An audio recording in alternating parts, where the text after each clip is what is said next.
Here is the non-spoiler review of the film Demon Slayer Infinity Castle Telugu డబ్బుడు movie review and rating.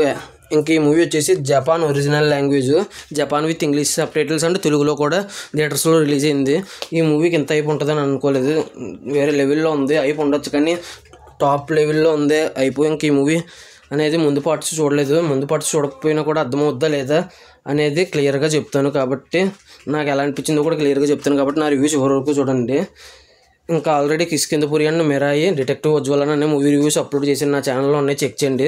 Reviews లైట్గా ఇచ్చినా కూడా జెన్యున్గా ఇస్తానని అనిపిస్తే నా కంటెంట్ చూడండి. నా కంటెంట్ నచ్చితే లైక్ చేయండి, షేర్ చేయండి, సబ్స్క్రైబ్ చేసి పక్కన ఉన్న గంట సింబల్లో క్లిక్ చేసి నా ఛానల్ సపోర్ట్ చేయగలరు. స్టోరీ ప్లాట్ మూవీ ఎలా అనిపించింది, plus points minus points rating ఇస్తాను. కాబట్టి నా రివ్యూ చివరి వరకు చూడండి. ఇంకా స్టోరీ ప్లాట్ విషయానికి కనుక వస్తే, ఒక ప్లేస్లో ఒక రాక్షసుడు ఉంటాడు. ఆ రాక్షసుడు బారి నుంచి హీరో ఎలా కాపాడాడు ఏంటి అనేది, ఆ డెమోన్ అంటే రాక్షసుడు, స్లేయర్ అంటే అంతకుడు అని అర్థం వస్తుంది, రాక్షసుడిని అంతం చేసేవాడు అని అర్థం వస్తుంది. ఇన్ఫినిటీ క్యాజిల్ అంటే అనంతమైన అనే మీనింగ్ వస్తుంది ఇన్ఫినిటీకి. క్యాజిల్ అంటే భవంతి లేదా ప్రదేశం అనే పేరు వస్తుంది. ఇంకా ఈ మూవీ చూసిన తర్వాత నాకు ఎలా అనిపించింది అనే విషయంలో కనుక వెళ్తే, నాకైతే నచ్చింది మూవీ. ఇంకా ఎందుకు నచ్చింది, ముందు పార్ట్స్ చూడాలి లేదనేది ఇంకా క్లియర్గా మాట్లాడతాను. కాబట్టి నా రివ్యూ చివరి వరకు చూడండి. ఇంకా ప్లస్ పాయింట్స్లోకి వెళ్ళిపోదాం. ఇంకా ప్లస్ పాయింట్స్కి వెళ్తే, ఇంతకు ముందు ప్రీవియస్ పార్ట్స్ ముందు పార్ట్స్ అనేవి చూడకపోయినా కూడా ఈజీగానే అర్థమైపోద్ది. కానీ ఇక్కడ ఒక చిన్న విషయం మాత్రం ఖచ్చితంగా అర్థం చేసుకోవాలి. ఎందుకంటే కొన్ని ఎమోషనల్ సీన్స్ కనెక్ట్ అయినాయి, కానీ లైట్గా కనెక్ట్ అయినాయి. నాకైతే ముందు పార్ట్స్ చూస్తే ఇంకా ఎక్కువగా కనెక్ట్ అవుద్ది. నాకైతే ఎమోషనల్ సీన్స్ లైట్గా కనెక్ట్ అయినా చాలు అని అనిపిస్తే ముందు పార్ట్స్ చూడక్కర్లేదు.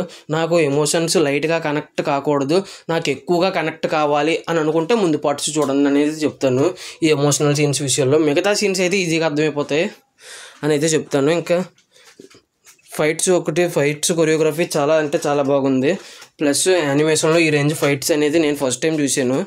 ఇంకా ఈ మూవీలో వచ్చేసి విఎఫ్ఎక్స్ కూడా చాలా బాగుంది. ప్లస్ ఇంకొకటి చెప్పుకోవాల్సింది ఏంటంటే, ఒక్కొక్కరి ఫేస్ డిజైన్ చేసిన తీరు బాగుంది. ఆ ఫేసెస్ డిజైన్ చేసిన తీరు చాలా అంటే చాలా బాగుంది. తర్వాత ఫైట్స్ చాలా బాగున్నాయి, మ్యూజిక్ చాలా బాగుంది, ఇంకా విఎఫ్ఎక్స్ కూడా చాలా బాగుంది. ఆ ఫేస్లు డిజైన్ చేసిన తీరు బాగుంది.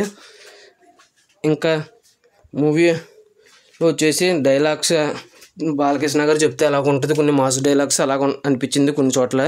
ఇంకా ఈ మూవీకి వచ్చేసి ఇవి ప్లస్ పాయింట్స్. మైనస్ పాయింట్స్ వచ్చేసి, సినిమా రొటీన్ స్టోరీ కిందే ఉంటుంది. ప్లస్ కొద్దిగా గందరగోళం కింద కొద్దిగా కన్ఫ్యూజన్గా అనిపిస్తుంది. ముందు పార్ట్స్ చూసిన వాళ్ళకి కూడా కన్ఫ్యూజన్గా అనిపిస్తుందేమో అన్నట్టుగా ఉంటుంది.